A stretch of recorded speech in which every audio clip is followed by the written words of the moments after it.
그 시대의 목마름이 아니었을까 싶어요. 네. 불사도 왜 불사를 하고자 하는가? 예.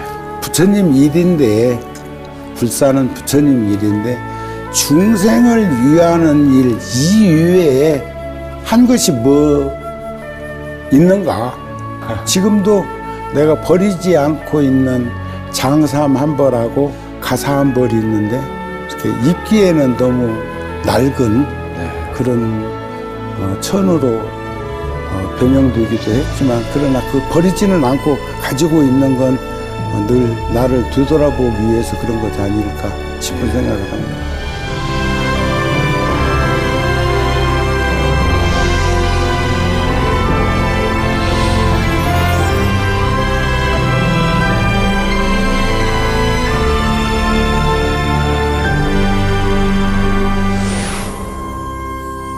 선생님 안녕하십니까? 네. 저는 홍대선원의 선원장을 맡고 있는 준한입니다.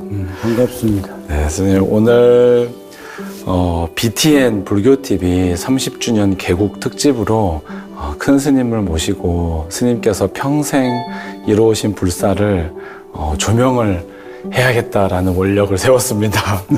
그래서 스님을 이렇게 찾아뵙게 되었는데 흔쾌히 허락해 주셔서 감사합니다. 아유, 별 말씀.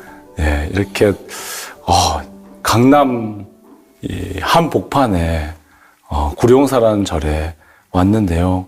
벌써 40년 전에 이 불사를 하셨다고 하는데 규모도 웅장하고 굉장히 현대적이고 그래서 좀 많이 놀랐습니다. 네, 스님 구룡사 시작부터 어떻게 시작하셨는지 한 말씀 부탁드립니다. 본래 내가 그 인도 80년대 초에 성지순례를 다녀보니까 필수 언어가 영어여서 미국에 가서 살면 영어도 하고 좀 공부를 할 수 있지 않을까 싶은 마음이 들어서 84년도에 그 통도사 방장이신 월자 하자 노스님께 제가 스님 미국에 가서 좀 살고 싶습니다. 그렇게 말씀을 드리니까 네. 정우가 미국을 가 다시 못 볼 수도 있겠네 하는 걱정, 근심 그런 말씀이 하시는 것 같아서 바로 무릎 꿇고 노스님께 미국 가는 것 가지 않겠습니다. 그랬더니 노스님이 미국은 좋은 곳이야. 그러나 여행은 한번 해볼 만하지만 젊은 출가자가 사는 건 만만치 않겠더라 그러셔요. 그래서 그때 내가 종단에 소임을 보고 있었는데 소임을 내놓고 바로 다시 인도로 세 번째 가서 순례를 하고 와서 노건 원장 스님이 그 종단에서 돈을 주시면서 정우 사진이 좋던데 사진전을 좀 한번 부처님 오신 날을 기해서 하라 해가지고 한 달 동안 85년도 저 조파일을 기해가지고 사진전을 하고 예.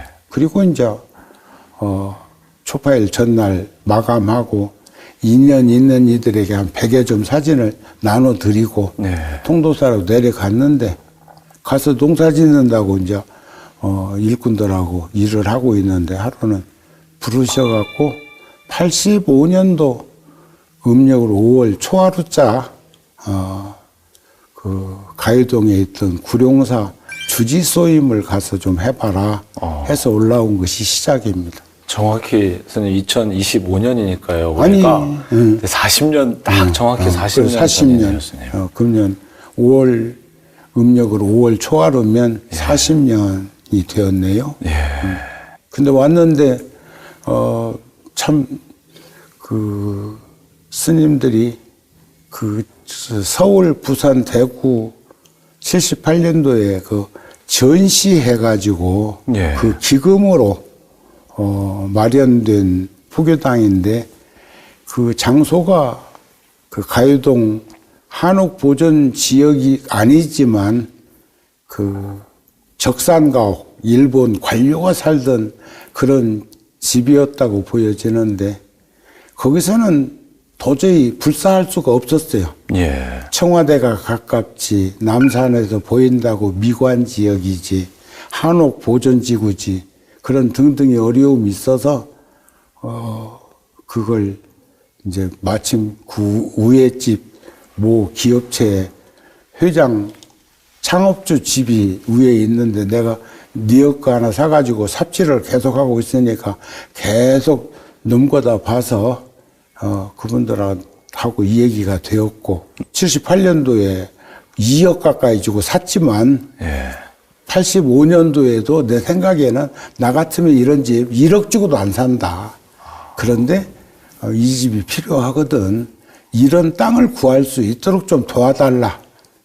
솔직한 심사를 드러냈고 예. 그게 이 얘기가 잘 돼가지고 그분들하고 같이 뭐 여기저기 이렇게 집 보러도 댕기고 땅 보러도 댕기고 하면서 도움을 받았고 터를 찾아다니신 거예요. 그런데 여기가 허허벌판이었어요.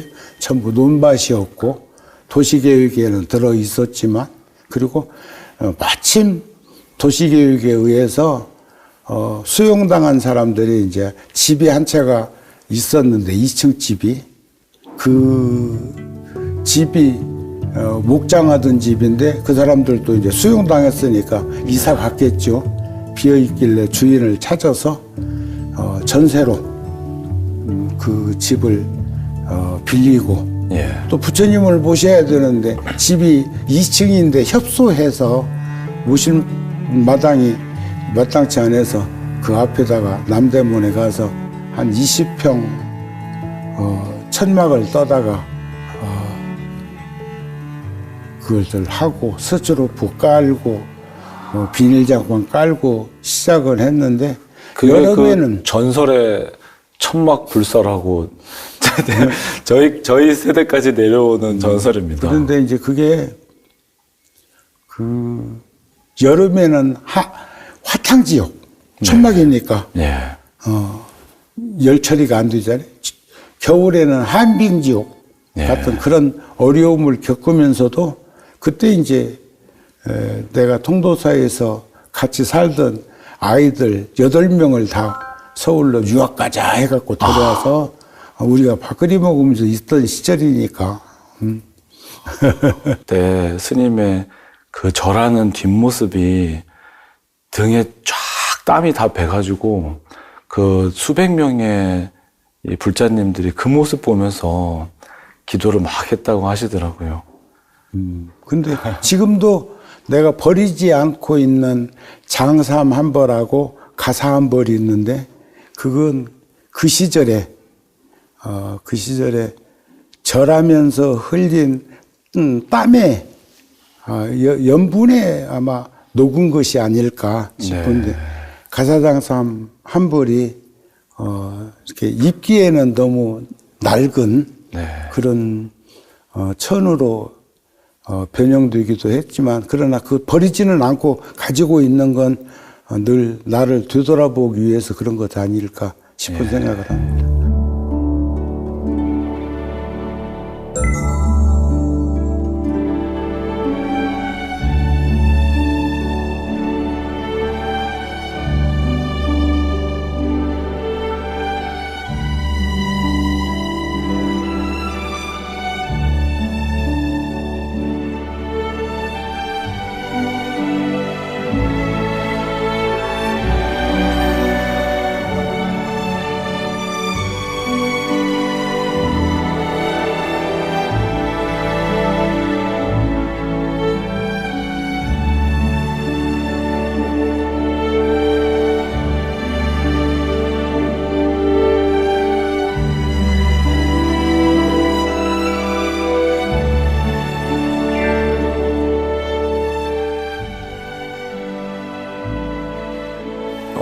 여기 와서 좀 놀랬던 게 40년 전에 지으셨는데 이 7층 건물에 이 복합문화센터 같은 느낌이 듭니다, 스님.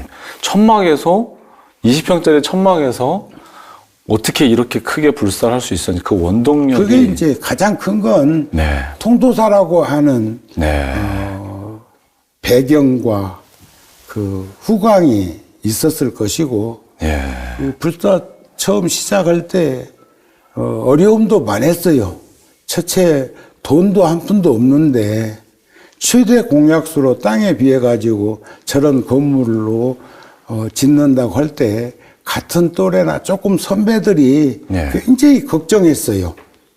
그랬는데 그 구대 종정이시기도 했고 통도사 방장이셨던 노스님께서 그런 말씀을 하셨어요. 정우는 할 수 있다. 중도에 포기만 하지 말아라. 그리고 힘들고 어려우면 내가 평생 조금씩 모아놓은 게 있는데 그거라도 갖다가 불사를 갈무리 치도록 해라. 한 푼도 가져가진 않았지만 내가 그런 참 천군 만마를 함께하는 장군 같은 기분이 드는 것은 노스님의 그런 보살핌이 아니었을까 하는 생각을 합니다. 그 스님의 한 말씀이 스님에게 엄청 큰 힘이 되셨겠네요. 그리고 또 내 성격도 뭐 이렇게 뭐 조급하게 서두르거나 하지는 않지만 불사를 한 번도 서두러 가지고 한 적은 없어요. 네. 물이 흘러가듯이 순리적으로 해왔고 또 한 번도 내 스스로가 사적으로 불자들한테 시주나 보시나 공양에 대한 거 권한 적은 있어. 이렇게 그 어렵고 힘든 곳에 뭘 하면 좋을 거라고 하는 그런 말은 했어도 나에게 시주해라, 보시해라, 공양하라 이런 불사를 하니까 네. 동참하라는 말은 사적으로는 한 번도 해본 일이 없어요. 아, 예. 공적으로 네. 대중 그건 이제 석상에서 법당에서 법회할 때 예. 공지사항 때 이런 것을 하고자 합니다 소리는 했어도 개인적으로 한 번도 누구에게도 이런 불사를 권해본 적은 없어요. 예. 그런데 다 했어. 그래서 그 어른 큰 스님의 한 말씀과 스님의 원력으로 열심히 기도만 하고 있으면 저절로 될 것이다 라는 그런 믿음이 있으셨던가요? 그 시대의 목마름이 아니었을까 싶어요. 네. 불사도. 그리고 또 내가 불사할 적에 불사의 변이 있어. 왜 불사를 하고자 하는가? 예. 부처님 일인데 불사는 부처님 일인데 중생을 위하는 일 이외에 한 것이 뭐 있는가? 그러면 지금 우리가 불사한다 하면서 만불천 부처님도 한국 불교사에 처음으로 구룡사가 만부처님을 모신 건데 그것도 몇몇 사람이 모신 게 아니고 만 명이 예. 만부처님을 원불로 동참해가지고 이룩한 거라고요. 그 재원으로 절을 지은 거고. 근데 그게 2년밖에 안 걸렸어. 근데 거기 할 때 통도사에서 1400년 동안 한 번도 움직임이 없었던 부처님 금난가사하고 예. 자장율사 선덕여왕이 손수 지어서 공양 올렸다는 그 가사를 예. 그때는 천막법당이 아니고 100평짜리 가건물을 합판으로 스티로폼 넣고 임시로 짓고 예. 절 지기 전에 예. 짓고 거기서 100일간 칭견법회를 했어요. 사리 칭견하듯이. 그때 엄청난 불자들이 부처님 가사 칭견을 하러 와서 또 동참을 해 주기도 했고 특히 뭐 봉은사라든지 조계사라든지 또는 뭐 도선사라든지 우리 서울 인접의 큰 사찰에 주지스님들도 이렇게 부처님 금난가사를 칭견할 수 있는 구룡사에 예. 한번들 가보라고 하고 예. 가면 거기서 불사한다고 그러는데 동참들도 해줬으면 좋겠다고 하고 그런 말씀들도 하셨고 특히 봉은사 주지하셨던 미룬 큰 스님께서는 주지하실 때 그런 말을 여러 번 하셨다는 말을 전해 들었어요. 스님, 사실은 점심 먹고요. 제가 공양간에 내려가서, 구룡사의 산 증인이셨던 보살님들을 이렇게 제가 따라다니면서 제가 큰 스님께 꼭 여쭤야 될 게 있으면 저한테 힌트 좀 주십시오 했거든요. 그랬더니 안 그래도 스님 방금 말씀하신 통도사, 우리 불보사찰 통도사에서 부처님의 금랑 가사와 진신사리를 처음으로 통도사에서 나오셔가지고 구룡사에 모셨던 이야기를 꼭 물어보라고 여쭤보라고 하시더라고요. 그것도 다 안 된다고 반대를 했는데 월화 노스님께서 불사를 하기 위한 방편을 주지가 염원하는데 그렇게 할 수 있도록 해줬으면 좋겠다고 하는 말씀이 계셔서 월화 노스님 말씀은 법이었으니까 또 그렇게 사시기도 했고 그래서 이제 모시고 와서 딱 100일간 네. 100일간 신견 법회를 하고 근데 스님은 그 월화 노스님의 사랑을 총애를 듬뿍 받으셨네요.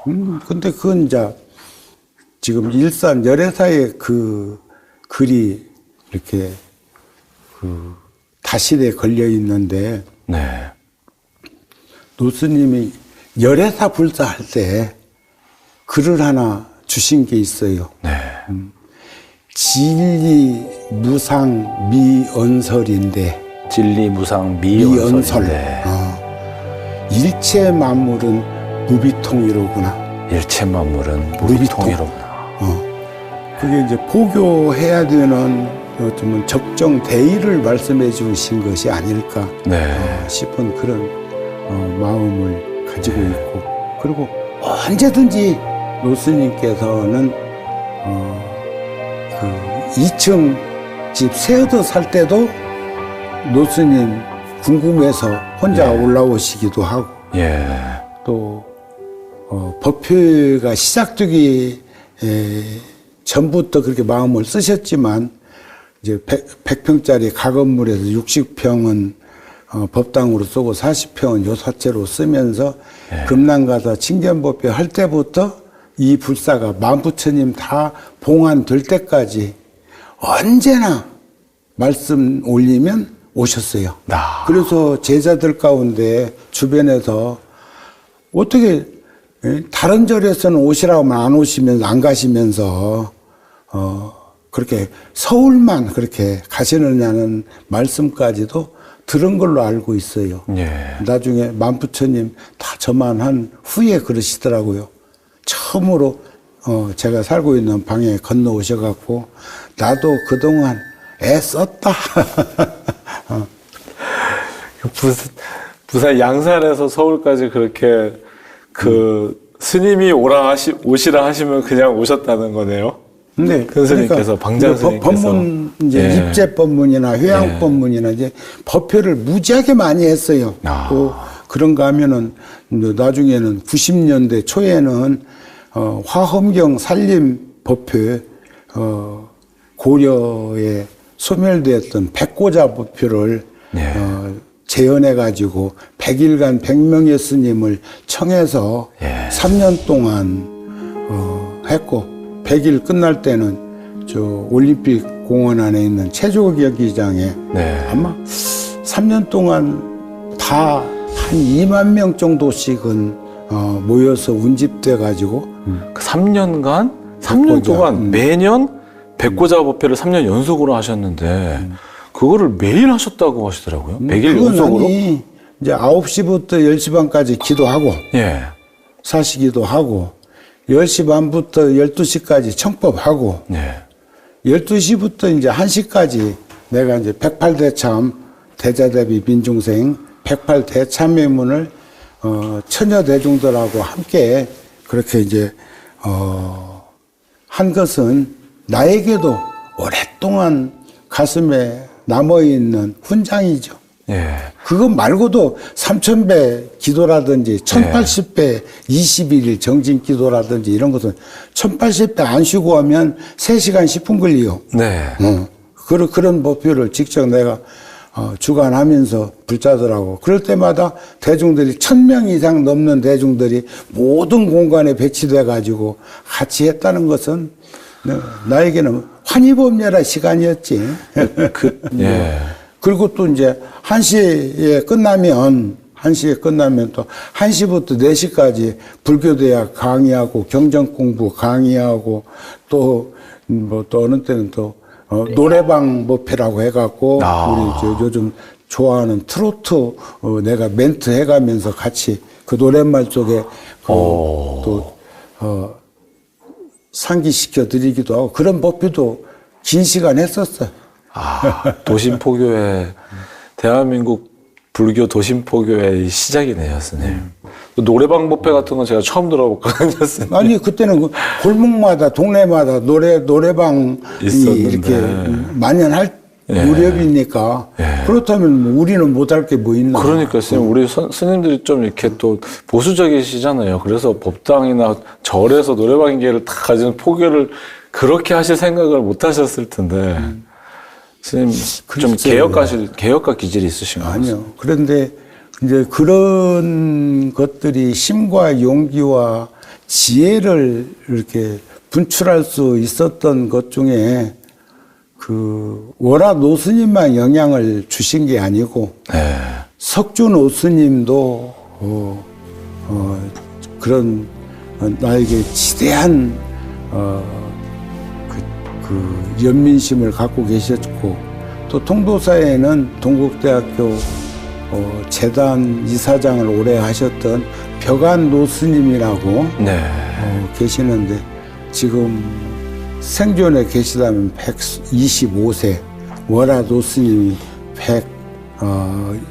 111살 이제 그렇게 다 열반하셨지만 가슴속에는 아직도 살아계신 나의 스승이시고 선지식이신데 벽안 노스님도 저 76년도에 또 내가 그 동진 출가자여가지고 딴 생각을 가지고 서울에 그 말씀도 안 드리고 온 적이 있었는데 그때 그 절에 작은 절에 월화 노스님은 2번이나 다녀가셨어요. 그때 월화 노스님은 동국대학교 재단 이사장이셨어요. 그런데 벽안 노스님은 그때가 76세이셨는데 25살짜리 정우에게 말씀 못 드리고 와서 죄송해서 편지를 보냈더니 벽안 노스님이 나에게 주신 답서가 있어. 스님이 25살 때요. 근데 그때도 그런 그 가르침이 지금까지도 가슴에 남아 있는 걸로 보면 그 참 어른 스님들의 그 자상한 그런 가르침이 얼마나 지대했는가. 이제 내용이 뭐냐면 정우를 보내고 궁금하던 차 편지 받아보고 반겨하였다. 공부를 하기 위한 것이니 착실히 공부하고 돌아와서 통도를 위하고 불교를 위해서 크게 활약하고 훌륭한 승려가 되어라. 우리 불교는 이 시대에 부흥하지 못하고 있다. 젊은 세대는 반성하고 구습을 타파해라. 76년 10월 12일 벽안 답소. 그게 노스님께서 25살짜리 정우에게 말씀도 안 드리고 통도 사서 도망 나온 정우에게 보내주신 그런 가르침이 그냥 된 것은 아닐 거라고 생각해요. 어른 스님들은 그렇게 직접 어린 청년이 현장에서 있는 데를 지켜보시고 격려하시고 걱정하시고 하는 그런 모습도 있지만 그런가 하면 우리도 후학들의 그런 보살핌이 있어야 된다고 생각하는데 요즘은 손편지도 끊어졌지. 뭐 전화 정도 또는 뭐 문자 정도, 메일 정도. 물론 뭐 아날로그가 디지털화 되었다고 생각하면 위로가 될지는 모르지만 근데 그 후학들을 살피는 마음이 많이 상실된 시대에 우리가 노출되어 있는 거 아닌가. 부끄러운 일이죠. 그러나 그런가 하면 앞서가신 어른 스님들이 가슴에만 묻고 있을 게 아니라 그 스님들의 업적이나 행적을 이렇게 세상에 드러내서 울타리가 되어 드릴 수 있도록 노력하는 것도 후학들의 그 책무라고 생각을 합니다. 예, 스님. 그 시대의 불자들의 목마름이 젊은 30대 젊은 스님이 아이들하고 와가지고 살고 있는데도 그때부터 벌써 관심을 갖고 가금물법당에서 100일간 신견법회하는 것을 분기점으로 해서 불용사의 변화가 시작된 것이 아닌가. 그리고 그러지 않았으면 이런 만불전 법당을 세울 수 있었겠는가 하는 생각도 하고, 통도사의 그 그늘 밑에서 이런 일을 할 수 있었던 것은 내 스스로에게는 복받은 그런 소임자였다고 생각을 합니다.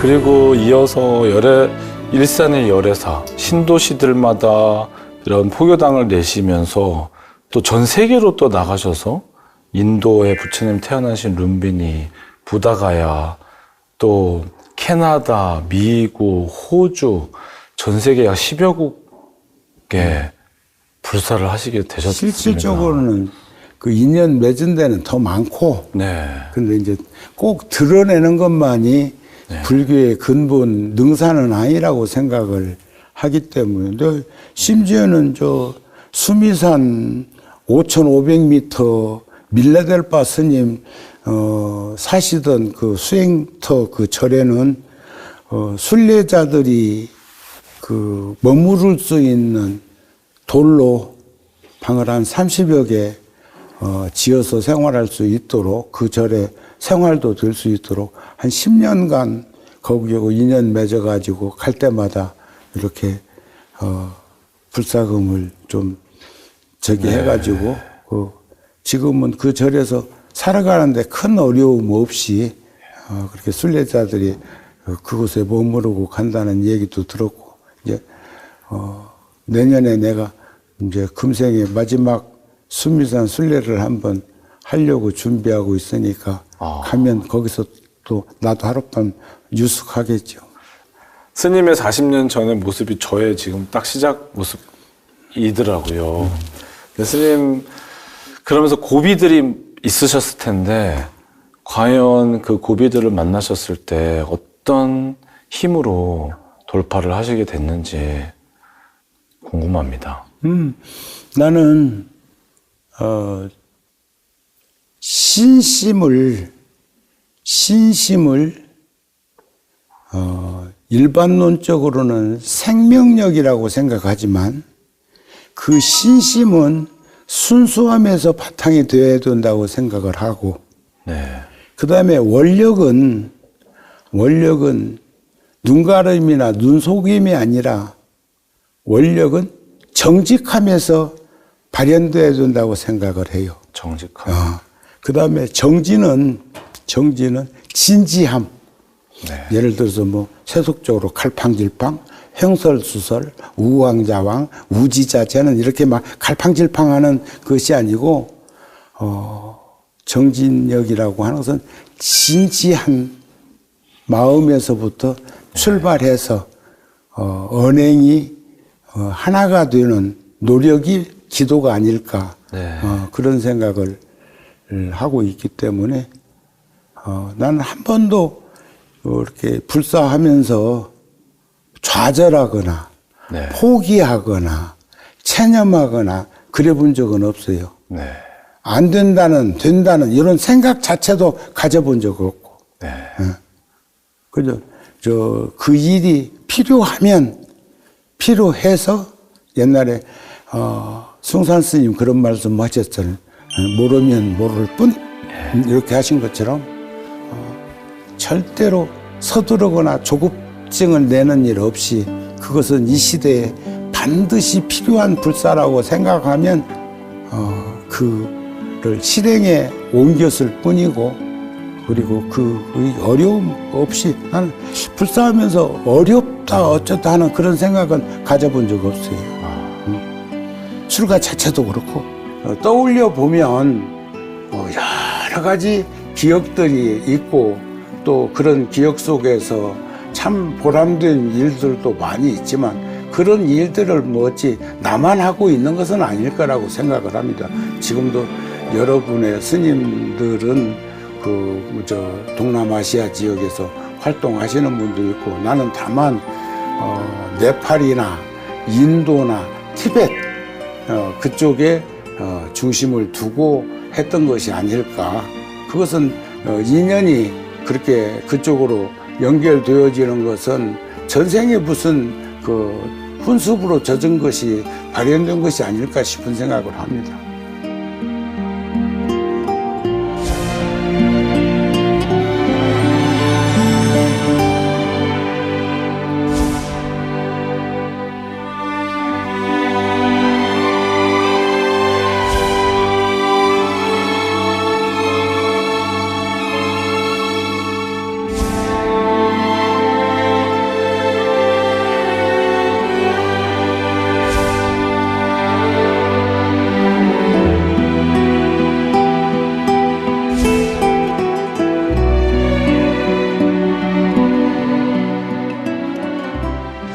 뉴욕의 원각사 불사 이게 정말 큰 대작 불사 아니었습니까? 작년에 스님 또 가셔서 대웅전 완공을 또 하시고 그렇게 그 얘기 좀 들려주십시오. 2004년도니까 네. 꼭 20년 이제 조금 넘었네요. 20년 전에 그곳에 숭산 스님 다음으로 소임을 맡으셨던 법안 스님께서 네. 건강이 안 좋은 것은 많은 사람들이 알고는 있는데 스님이 뇌출혈로 이렇게 휠체어에 의탁해서 한동안 사셨는데 한국에 와서 우리나라에 와가지고 종단에 가서 250에이커 30만 평이나 되는 원각사 부지를 종단에 귀속시킬 테니 네. 그곳에 불사를 할 수 있도록 해달라 그런 말씀도 했고 또 법안 스님께서는 본사가 직지사이다 보니까 동국대학교 재단 이사장이셨던 노건 큰 스님께 가서 똑같은 말씀을 하셨다고 그래요. 한국에 와서. 그랬더니 각각 법장 스님, 법장 원장 스님도 나중에 우리는 도저히 불가능하고 딱 한 사람이 마음을 내면 어쩔지 모르겠습니다. 그게 누구냐고 물으니까 나를 이렇게 말씀하셨다고 그러는데 동국대학교 이사장 스님도 똑같이 우리는 도저히 그런 능력과 역량이 안 되고 네. 마음만 내준다면 그 불사를 할 수 있는 사람이 우리 종단에 한 사람 있기는 있다고. 그리고 그 누구냐고 하니까 나를 이렇게 지명하시니까 법안 스님이 휠체어를 타고 구룡사 열애사를 다녀가셨어요. 미국에 가셔가지고 나 뉴욕 원각사 법안인데 이제 어디서도 법안 스님을 뵌 적은 있으니까 나 좀 만나줬으면 좋겠다고. 네. 아이고 스님 제가 분주하게 살아가지고 갈지 모르겠습니다. 그래도 꼭 좀 간곡하게 말씀이 계셔서 2004년도 8월 15일 날 내가 뉴욕 원각사를 다 듣고 있어서 나도 알지. 가면 이제 붙들리면 이제 내가 여러 가지로 어려움 겪는다는 것도 알고. 그래도 이제 하도 스님이 너무 간곡해서 원각사를 갔는데 스님 계시는 체에 가서 이렇게 차 한 잔 먹는 시간이니까 15분, 20분이나 걸렸을까? 한 일각 긴 시간은 아닌데 그 시간 사이에 스님이 그 무거운 짐을 내 어깨에다 다 내려놓으신 거죠.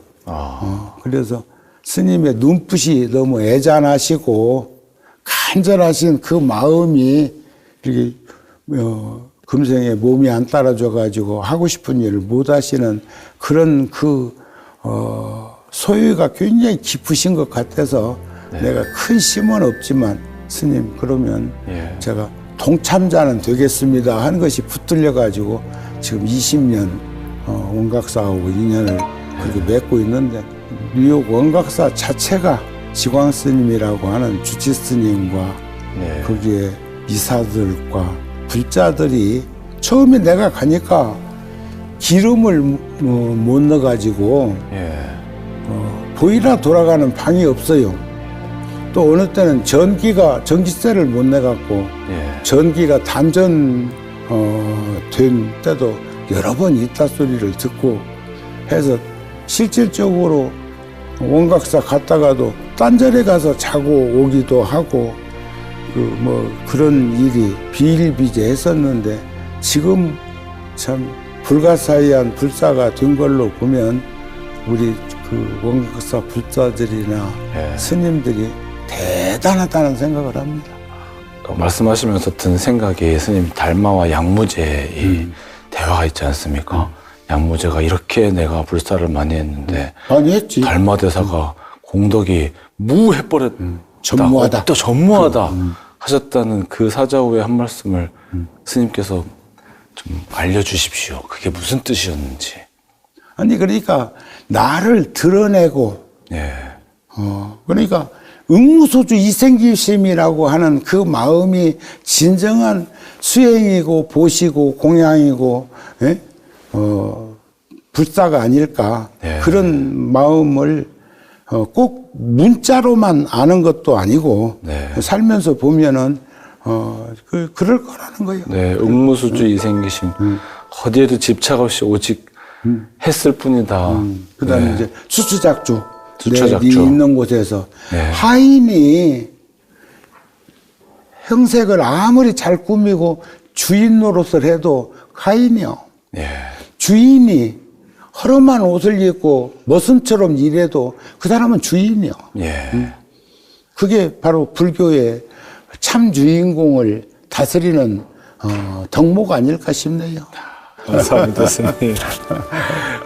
금강경의 응무소주 이생기심의 이 가르침과 또 수처작주하는 그 마음을 잃지 않고 저희 후학들도 스님, 선배 스님들의 뜻을 이어서 열심히 원력 이어서 포교하겠습니다. 고맙습니다. 감사합니다. 그러기 위해서는 이제 공심이 중요해요. 공심. 어리석은 사람은 무조건 하라고 그래. 무조건 해야 된다고 해. 그것은 불나방이 불 속에 뛰어드는 것과 같아. 죽을 짓이요. 그러나 지혜로운 사람은 조건 없이 해. 조건 없는 것하고 무조건 하는 것하고 어떻게 동질성을 가졌다고 생각했어야 되겠어요. 지혜로운 이는 조건 없이 사는 거고 어리석은 자는 무조건 사는 건데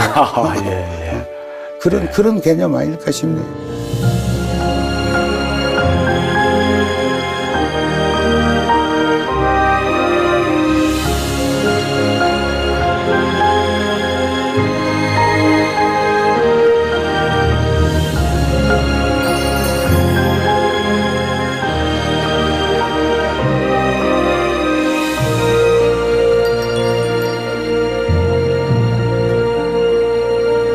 꽃과 물과 불과 바람은 각각 존재할 수는 없습니다.